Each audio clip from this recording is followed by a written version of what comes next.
Hello. Hiya, how are you? Yeah, good. How are you? Yeah, I'm not too bad, not too bad. Thank you so much for joining us. No worries. It was quite nice the screen popped up and everyone started clapping outside. So good Well timing. done. Well done. Yeah, they knew. We put the word out. That's it. So, as is tradition, who are you? My name is Sienna. I work for Pressure Drop. I look after a whole bunch of different things, really. It's a bit hard to sort of put it under one umbrella, but I like to say I look after pitches and projects. So Okay. I do some design stuff, I do marketing, and I also look after all the direct retail, so all the online shop, the bars, all that sort of stuff as well. Nice. So how did that come to be? How did you get into this? Well, I've always worked in craft beer, well, for most of my professional career anyway. And I was running the now closed Mason and Company in Hackney Wick. And I've been working in bars for a really long time in Australia, and then came over here and was working for Brewdog for a while, a whole bunch of different places. And I was just well and truly over working in bars. So Pressure Drop had a job going, and I knew the guys, and so I applied and got the job. And at that point, I was the second employee that we hired full time. Nice. So it was even more doing a bit of everything at that point. But that was back when we were still in Hackney in the small brewery. So Yeah. Nice. So how have you found since you've been with Pressure Drop? How have things changed? It's completely different. It's totally, we moved. I was hired before we moved up to Tottenham, but we had the site and we were just about ready to make the move. And we spent probably about a year after we had moved just trying to get good at that kit and sort of find out the lay of the land and see sort of what we needed to do. We didn't go into the sort of growth with a big plan of how we were going to change, and it just kind of happened organically. But we've completely changed how we do everything. Nice. Have you dabbled yourself with a bit of the brewing elements as well? No. I love to drink beer, but I don't need to go and clean out a mash tun and get dirty, and I'll leave that to the people who are interested in doing that side of things. I'll drink it and talk about it and do all that sort of stuff. But it is quite nice at Pressure Drop because we're quite a small team. There's 9 of us all together, and we're all really involved. So even though me and Claire and Sam and Graham aren't necessarily jumping in and cleaning stuff out and mashing in and stuff, we do have a big part to play when it comes to making the choices on what kinds of beer we're going to brew, what hops we use. We do as a company pretty much everything from the recipe planning through to design and label decisions, all of that sort of stuff. It's all very collaborative. Oh, nice. That sounds good. So what are you drinking this evening then? I am drinking this new guy. If you can see that. So this one actually comes out tomorrow. It is Future Sunshine. So peach, pineapple, and passion fruit sour with lactose. It's very, very delicious. That looks rather yummy. It's good. It's good. I mean, we've done quite a few fruit sours, and I think for us, they always tend to be a little bit thinner than the triple fruit goza vibes, real sort of creamy mouthfeel. But this one, I think they really nailed that. So it's got this really thick, luscious body, but then it's super tart, super juicy, fruity, still a bit sweet as well, and 6.5%. So it's the strongest one that we've made. I could see a few people are very, very thirsty for it. Which What comes out tomorrow? You don't have long to wait. Yeah, pressure's on now. You just need to look out for the email and you can get it on order and it's sorted. That's it. And what are you drinking? I've gone with Luna Park. Oh, nice. Yes. It was a bit of a toss-up looking at the Press Drop collection. But I thought Luna Park would be a nice place to start. So. Defo. So, I sent you some questions ahead of time, so hopefully we can get a bit of a deep dive into Press Drop. Yep. I know some people are going to be popping some questions up as we go along, but what would be a nice place to get started is where did Pressure Drop come from? So Pressure Drop was started by Sam, Ben, and Graham.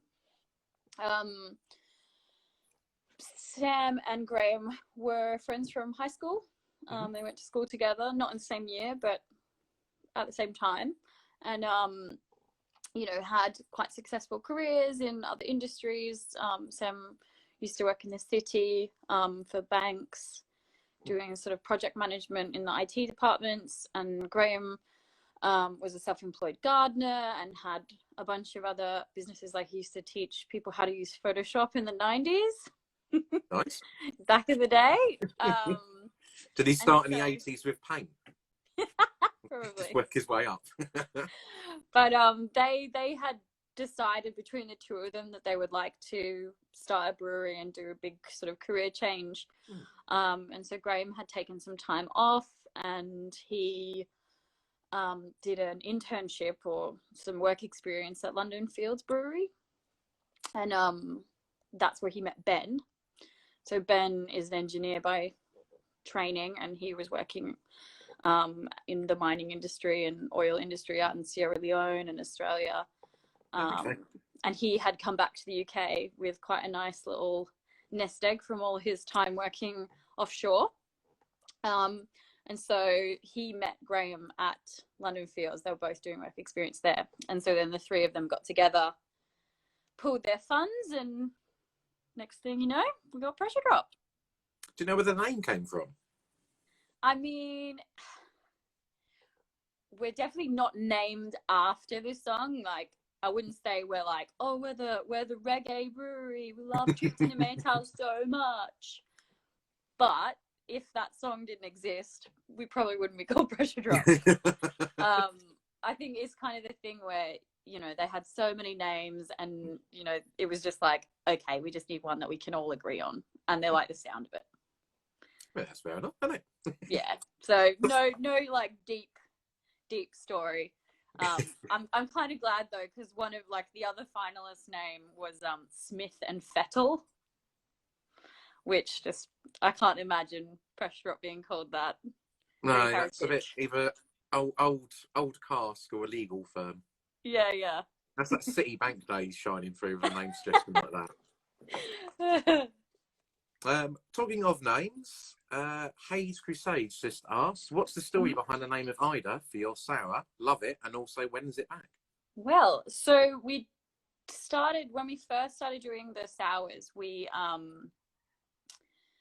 wanted to do them like super subtle, like quite classy, like a blend of like herbs and fruit. And so we had like a seasonal series. And Ida was get my brain right. Ida is the summer one. It's the raspberry. So we had them. They were named after like girls' names. So it was Ida, Edna, Orla, and Pam. For spring, summer, winter, and autumn. And yeah, so it was just. I think Ida particular. There's some sort of maybe Celtic folklore about Ida that has something to do with summer. Okay. I'll have to double check that, but it was definitely, there was some sort of tentative link to summer with the name. Actually, no, Ida is Zeus's nursemaid. This is what it is. Zeus's nursemaid was named Ida, and she was picking raspberries, and she cut her finger, and it bled, and that's why raspberries are red. That's where it came from. Nice. And that's the only one of that series. We've actually retired the series, but we're going to keep Ida because it was our favorite. So that one will be coming back. Hopefully, I think in August, maybe September. We'll see. We'll see how everything goes. Not enough Ednas. That's the name that needs to come back.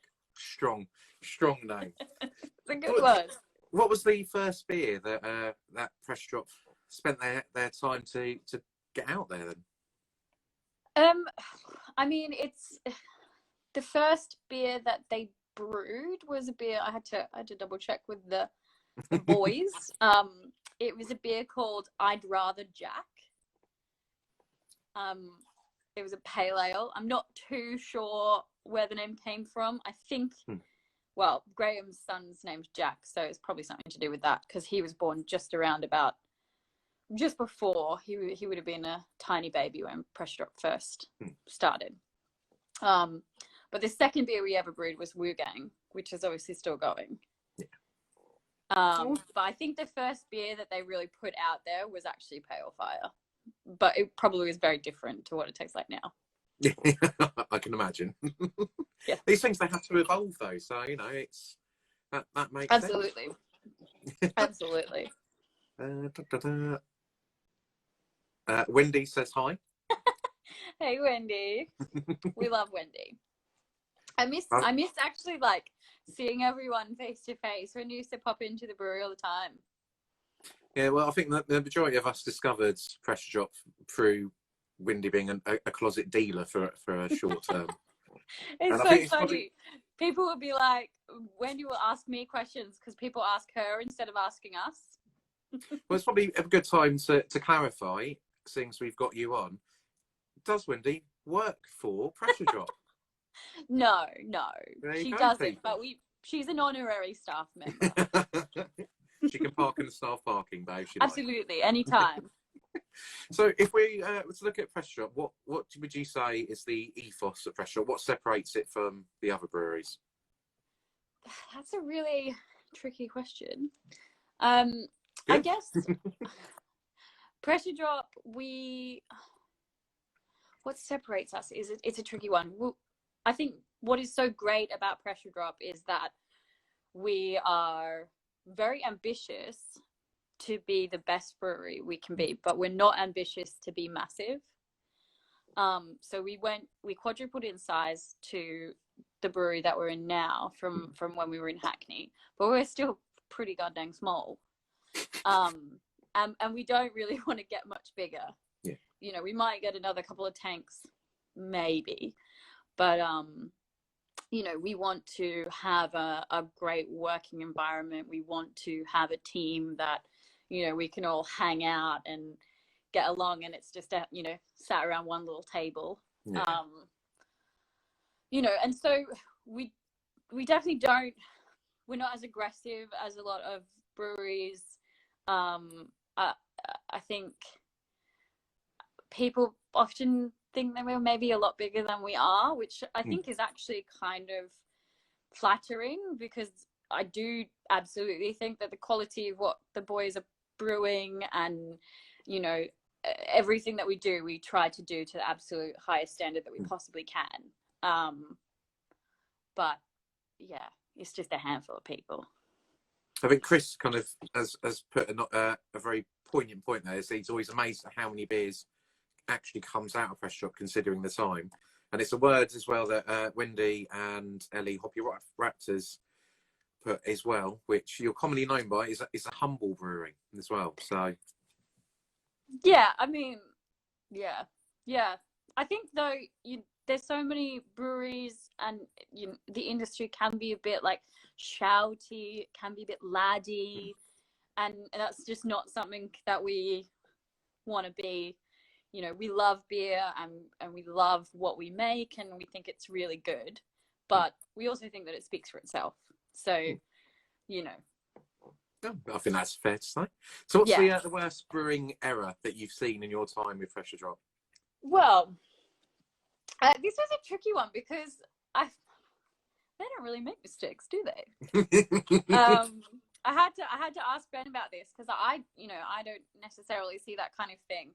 And he was like, I don't know about mistakes, but we definitely had stuff go a little bit awry, for sure. And actually this beer, Ben was like, we're never making that ever again, because it got a stuck mash, so they thought it was cursed. and they didn't finish brewing that day till midnight. Ooh. So that's probably like the most time consuming brew that we've ever done. Nice. So we'll get hold of it tomorrow, because you might not see it come back. Yes, probably not going to have a comeback. So what kind of things, again from your experience in the brewing industry, what do you see is the top kind of attributes of a brewer? I mean, so my husband is a brewer as well, so in a different brewery. Oh, competition. Yeah, but just, friendly competition, it's fine. As long as you get drinks, it doesn't matter, does it? Exactly. And he is an ex-engineer, as is Ben, our head brewer. Yeah. And just sort of seeing how they think about things. I definitely think having that kind of engineering understanding of how things work, and like being able to look at it with that kind of mindset. And I probably know this more from Tim, just like hearing after work all the crap that he had to fix or whatever. It definitely sounds like that's super advantageous. But, I think there's a lot of emphasis put on like, oh, you have to have an amazing palate. I don't think that's the case.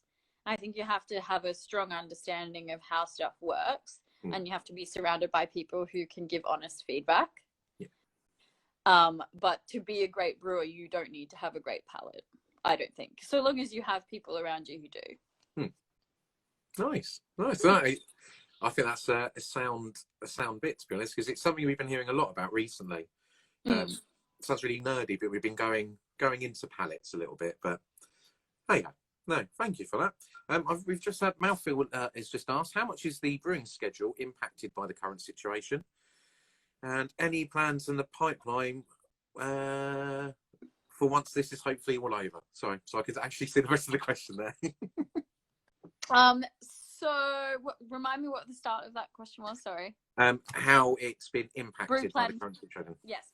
Yeah. I mean, so when it first went down in March, the sort of last 2 weeks of March, we just sort of stopped production, because we didn't really know what was going to go on. We didn't know if people were going to be able to order stuff online. We didn't know anything really. Like, as with everyone, we're in the dark, taking every day as it came.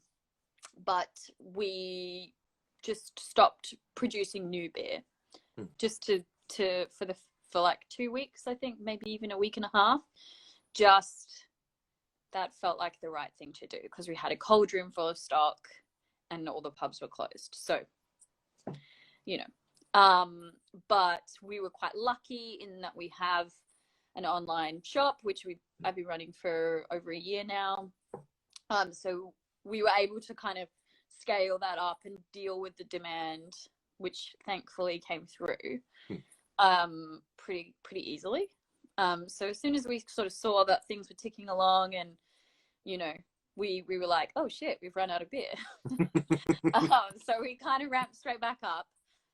We are not at full capacity because everything is being packaged into small pack, so into cans, which is a much more labor intensive process than if we do a split between cans and kegs. And then also we have someone who would normally help out with packaging is now like 100% of the time just doing online shop. So we don't want to have anyone else having to come into the brewery. We don't want to hire anyone. We don't want to do any, I think there is a trust between us and our staff that, we all are sort of in it together, and introducing people just to help package didn't feel like a good idea. So yeah, we're not at 100% full production capacity, but we're pretty close. Nice. And, well, on that, in terms of go for it. I was just going to say, in terms of fun stuff, we're getting the brew plan, I think we've just done to the middle of August, and we absolutely have fun beers. But in terms of fun stuff, I've been saying for the last year that we'd really love to do some sort of event, like a big event, because we obviously have the tap room. We've done lots of sort of fun events for the tap room, but not like big, super events with lots of guests and stuff. So I think after this, we're going to probably make the call on that and do something pretty big. That sounds cracking. Yeah. Right. Well, while we're talking about, because I've got to crack another can, one of the biggest things that I adore about you guys is the can designs. Because it's a nice mix of, you can see it in a bottle shop from a distance and it's press shop, but they're all a bit different. How? Talk to me about this witchcraft. So, I mean, the main kind of makeup of our design, of our branding, is this like great frame. So you've got the logo, and then this is always exactly the same, and then it's the same at the back. So ideally that you could see anything within that frame and you could still recognize it as a press drop beer. So we've had that in place for like the last, well, for quite a long time, probably the last 4 or 5 years. We just stretched it out for a can. And that was done by Francis Redmond, who did all of our logo and all of that sort of stuff in the beginning. But then in terms of what we actually put on a can, we try to do lots of things differently and not have too many things that are similar.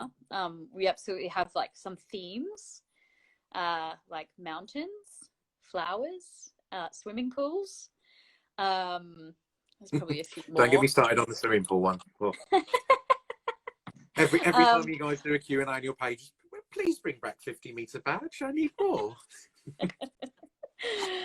But yeah, so I look after design stuff, as does Graham, who's one of the founders. He does a lot of them. So he did this one. I did this one.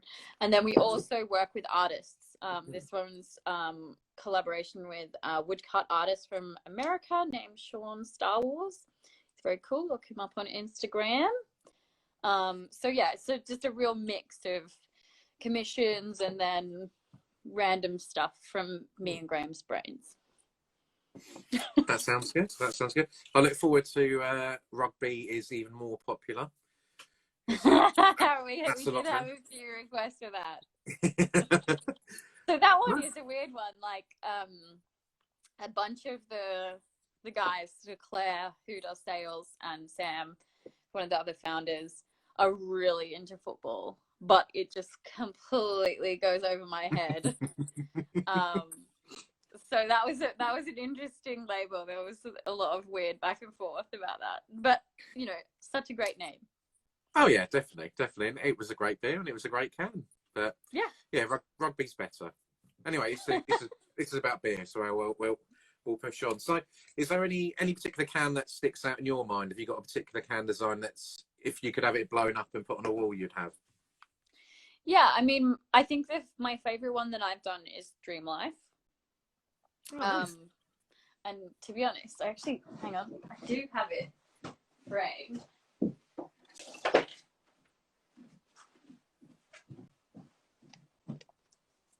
Oh, awesome. So not only did you manage to answer that question, you actually proves that you not only answered it, but you've turned that into a real thing. Nice, good work. Yeah. Yeah, it's actually, I got it printed. It's on fabric, and oh wow. Because I wanted to make something out of it, and then it was just, if the sample was a bit too small, so I framed it. But it looks really good.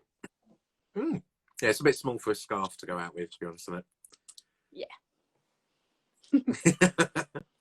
So I'm just going to go to a couple of more questions that we've been asked.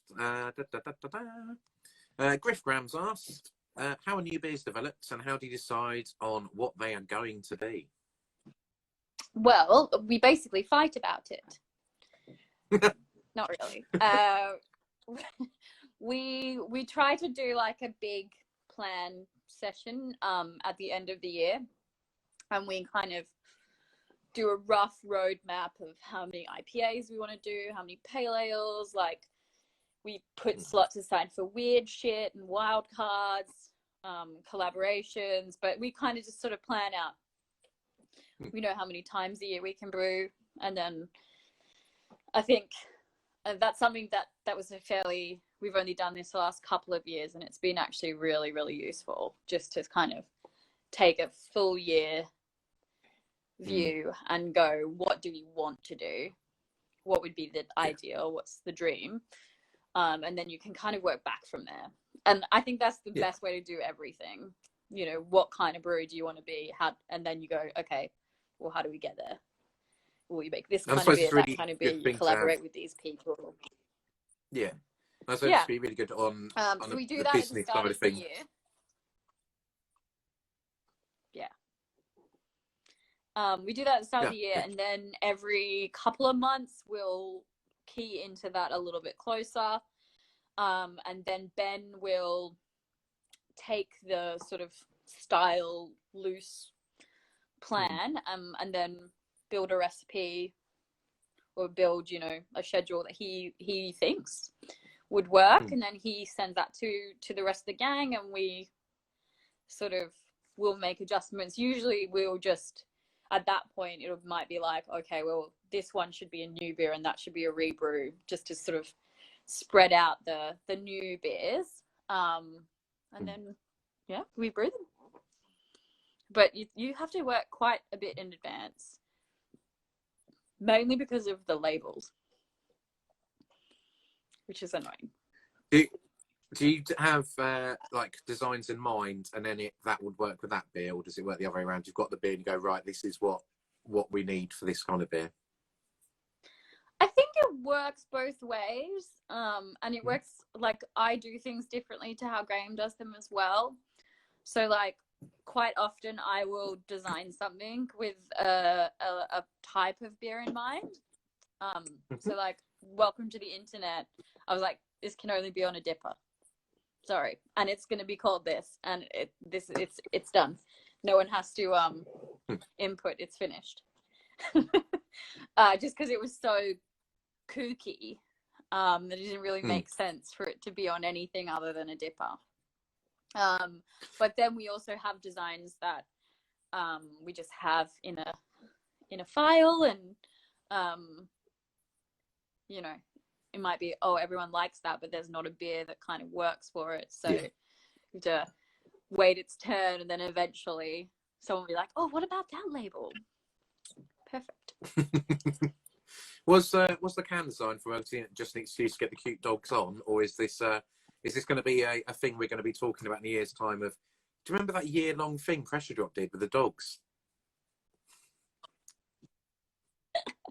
No, I mean, so that one I was inspired. There's an internet dog. Like, if you go onto our website and you say you're not 18, it'll take you to an internet dog named Tofu, who's very cute, and it's just a very cute aesthetic, and it's very like, you can do it, nice motivational dogs. So that was the inspiration, and also I have a dog and I really wanted to put him on a label. So that was his time to shine. Yeah. Also, we enjoyed there was a lot of screenshots of the game Instagram does with the what Pressure Drop dog are you as well. With, that there was some exciting conversations around who got what dog. Hip Hops has just asked. I love it. We're getting this question a lot on Virtual Pub Club because it's been coined the year of the tipper. Pressure Drop, are we expecting a tipper from you? There you go. I mean, we'll see. I think that Ben might be hesitant to do a tipper, mainly because they're so strong. Like, I don't know. I think in terms of drinking experience, an 8.5% IPA to me, I think to Ben as well, is more enjoyable than a 10%. But I'm not ruling it out. And I think if we did make one, it would be delicious. Yeah. I did say in our most recent recipe chat, we've got a dipper in the schedule. I was like, dipper? So we'll see. It's a weird one. I mean, I presume it's kind of similar for you guys in the fact that there is a market there for it, but if you put it in comparative to your market for your IPAs and your pales and even your dippers, it is a concentrated, smaller market. We're probably more vocal, I think, because it's, but it's one of those things that cost of wise, and if people who make it don't enjoy tippers, it's not gonna shine through. And it's very expensive. Like once you start getting into that sort of 10% price point, it becomes very expensive, and especially then if you're adding loads of expensive hops, which is what we would want to put in it. Yeah. So like with the imperial stouts and stuff, you might have a sort of cheaper recipe than a tipper because you're using less expensive ingredients. But yeah, we'll see. So if we take you, put you at the forefront of it, so not the brewery, but if you could get any collaboration set up with Pressure Drop for your own personal game, they get to make a beer just for you, anyone in the world, any other brewery, who are you getting in and what they're making? Any other brewery with Pressure Drop? That's a really tricky one. I mean, okay, my favorite thing about a collaboration isn't necessarily the beer. It's the actual day. And whenever we have people up to the brewery for a collab, we'll do like a big spread. We'll have like a barbecue, or someone, it's usually me, will cook for everyone, have some beers, and it's just a really nice way to like connect with another brewery, or with, they're usually friends of ours anyway, and just sort of bounce ideas off each other and enjoy some delicious food and beer. So in that vein, I'm gonna do a little shout out to my Brisbane boys range, which is a fantastic brewery in Brisbane. Them. Just an excuse to have some pals from Australia over. Yeah, well, I don't. If you got the opportunity to, why not? Exactly. Well, I mean, we did have it planned for August, but that's not going to happen, is it? No. Chris has asked, and it's only because it's one of my favourite collabs as well. The Day collab, 2 weeks on floor. Where is it? It's there. 2 weeks floor.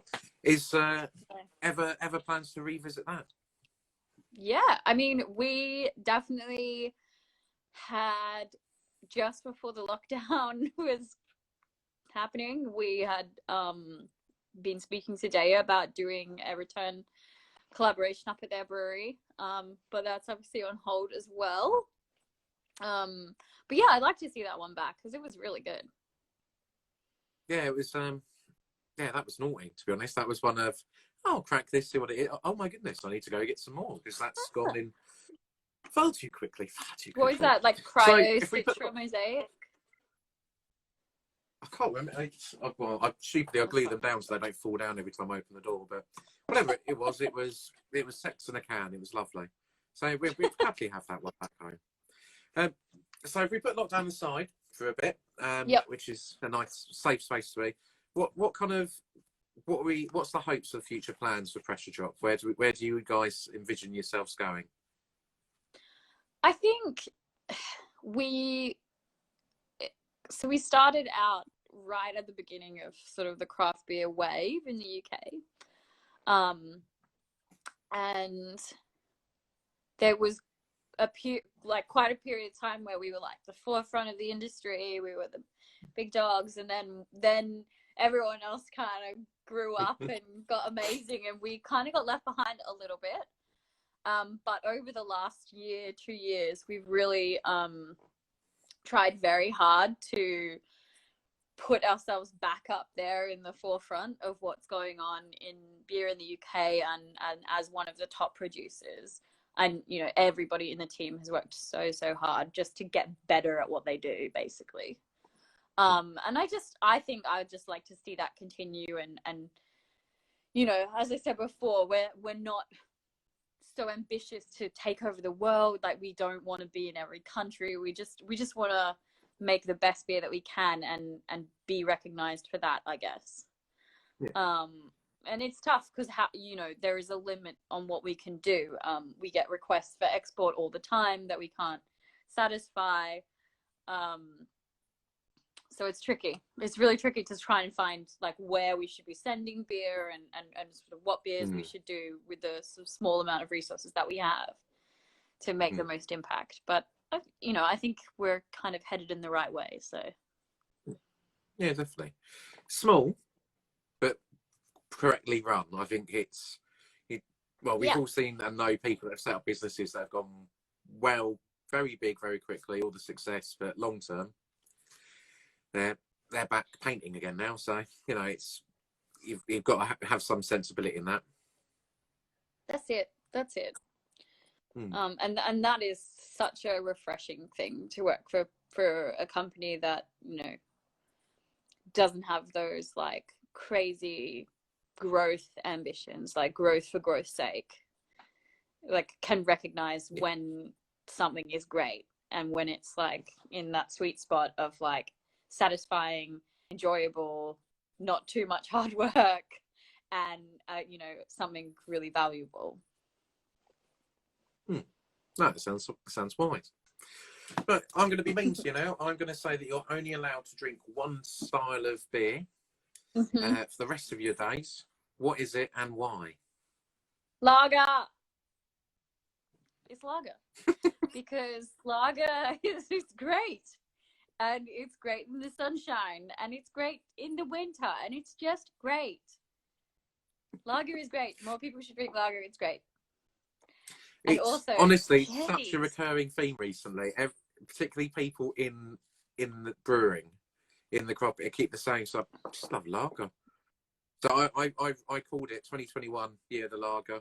It's going to be, craft your hopper. I mean, it's going to be. I just got a delivery to my house of a keg of lager from Pressure, because we have loads of kegs that are just getting old because pubs are closed. So I was like, I have a kegerator. Can I have one, please? And we have 2 lagers in tank at the moment. Nice. Yeah. Do you want to share more about them? Because I think there's a lot of thirsty people there who are banging for a lager. Yeah. So the first one that will come out, probably in about 3 weeks to a month, I think. Will be Great Heights. So it's a rebrew of that. So just a really nice unfiltered Pilsner. And then the second one is the second one is called It Is Wednesday, My Dudes. Cool. And that's all I'm going to tell you. That sounds good to me. The crafty officer asks if there's any chance of a cast iron Billy being brewed again. Yeah, quite possibly actually. The tricky thing with cast iron Billy is it has to be aged for months. So we'll probably brew it in summertime so that it's ready for when it starts to get colder again. Yeah, that sounds good. Sorry, Chris has just asked, will it be coming out on a Wednesday? The lager. I mean, I wouldn't be a very good marketeer if I didn't do that.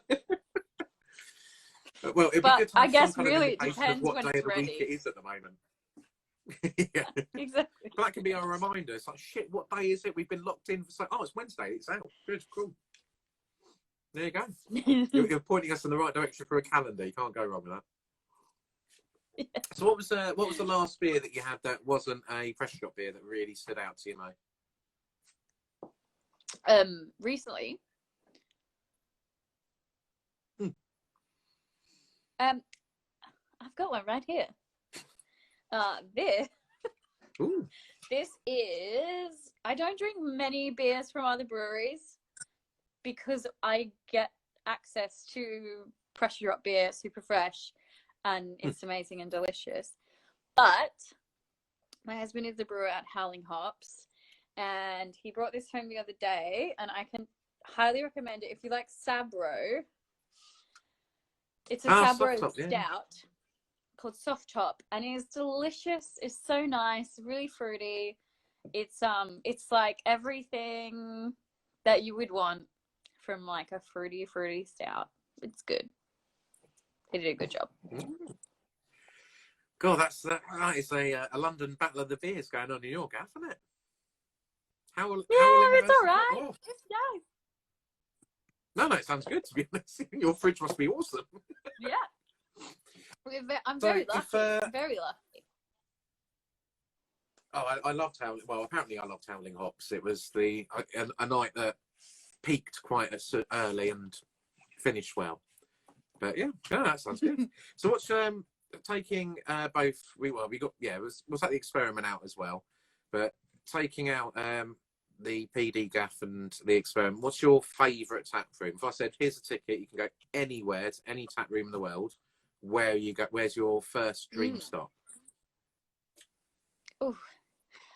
Okay, anywhere in the world, I would probably say Stomping Ground in Melbourne. It's just a really beautiful space. The beer's delicious. And it's in Melbourne, and that's great.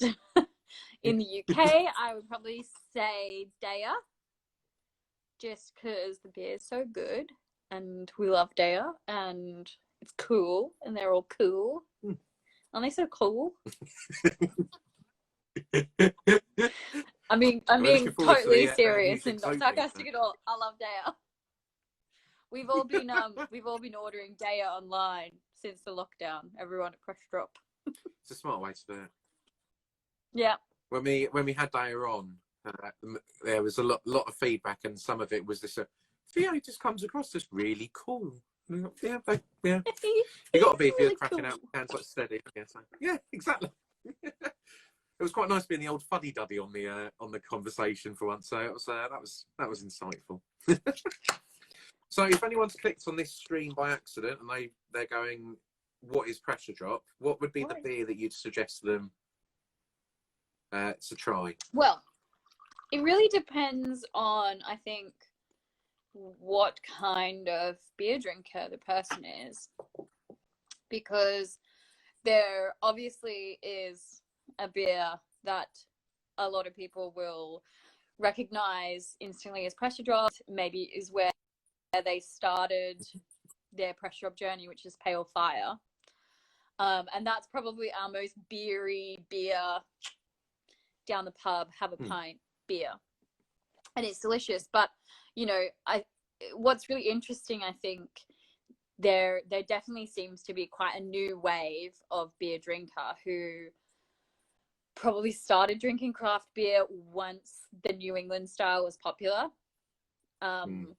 So I think there is quite a large percentage of people who drink craft beer who probably don't like more bitter beers, and that's totally fine. In which case I probably wouldn't recommend Pale Fire as a good beer to start on. And I'd maybe say something more like Lucky or Understanding Whole Systems. Even the dippers, like if people are into the juicy guys, they can go straight in at the deep end with the strong stuff. No problem. I think you're exactly right there. Lucky is such as like this is what an APA should be like. It's so easy to get on with. It's just good. 50-meter badge off the opposites. Yeah, I think 50-meter badge might be a bold one for someone to start off with. Yeah, I would say if you're going to go with a dipper, something like door number 3. Soft, super lovely. But I am really excited. I was at the brewery. I was able to leave my house to do some very integral, not able to work from home work. So I went down to the brewery and I was able to try our next IPA that's coming out, and it had just been dry hopped, so it was like bitter as all fuck. Excuse my language. But I literally, they were just dumping the cone, and it smelt so amazing. Strata. It's Strata and Citra, and it's just, it tastes like the like most amazing armpit you've ever smelled. It's so good. Does love that. It's so good. Yeah. Please tell me that's what's going to be written on the back of the can. It says something like that. It's called Escape from the City, and that'll be out soon. Chris wants to see your glassware cabinet. Is that achievable? Yeah.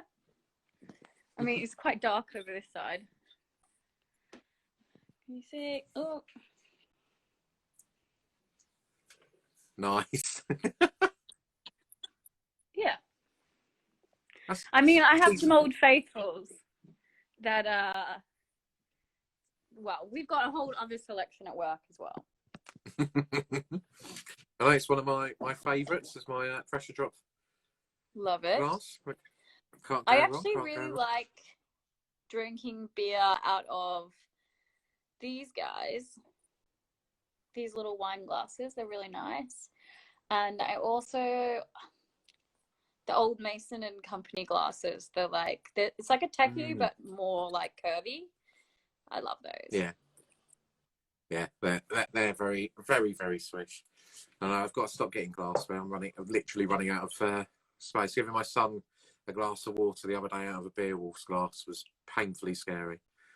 Yeah, we realised that we don't have any big glasses in the house. We've only got little glasses. That's because you can't beat now and then just getting a big old pint glass and just going for it. Tim brought home 2 pint glasses from his work. So as soon as that lager gets hooked up, we're gonna have a pint. Yeah, damn straight. You just it's all, some of the glasses you get, it's all well and good, and they're great for taking the photo and all of that. I've got to sit here with it for 4 minutes, just constantly sipping and pouring. Just we've got to crack that on. But hey, I do think it's quite funny though. Like sometimes when I take photos, I'll take it with this glass or with a small glass, and people will be like, "Why would you drink beer out of that?" I was like, "I'm not telling you to. It just looks cool." Right, so we get it at the right angle. Someone's like, "Is she drinking out of an ashtray?" Like, no, it's a thing. Just simmer down. Also, it's like you do you. If you want to drink out of a bowl, it doesn't matter. No, I think something like that would be really good because you could pretend you're a giant. Yeah. There's that. I think sometimes people get so into the nerdity of craft beer, which is great, but maybe lose sight a little bit that it's fun and it's it's not a serious thing. I think having just an idea that this is a fun thing and not you shouldn't get offended by the glassware. It doesn't matter. No. I cue the next week of photos of pressure shop beers being drunk in mugs. Good old tea mug. Go for it. Let's bring that back. Go for it. Well, where can people hear more about you? Hear more about us? I mean, you could look at our website, pressuredropbrewing.co.uk. Very well but designed. Well, thanks. Thank you very much. But I think in terms of the way that we get information out there to people, Instagram is definitely the best place to follow us. And you guys probably already are, I'm guessing. I'd imagine so. And if not, you should be. Yeah, damn right. So, where's the best place for us to buy your beers?